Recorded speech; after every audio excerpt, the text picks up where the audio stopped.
Let's learn how you can install the Internet Download Manager or IDM on Windows. Go to the link in the description, you'll get the Internet Download Manager website. Jump to the download section, just download the Internet Download Manager. Wait for the download to finish. Once it's downloaded, click on the installer file to begin the installation straight away. Next, accept the terms and next. You can create an IDM shortcut on the desktop and next. So we're gonna finish here. You'll get a screen to integrate the IDM extension on Google Chrome. You can just close this here. Click on the action required button and click here new extension added IDM integration module and enable the extension. Now if you click on the extensions button here at the top, you'll get the IDM integration module. Pin this, you've got the extension here. If you minimize and it's here IDM, let's launch it. You can add a new download task by clicking on tasks here, add new download and input the download link here.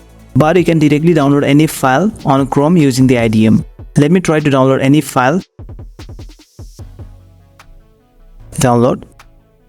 It will now prompt you to download through IDM. Yes, here. Okay, start the download.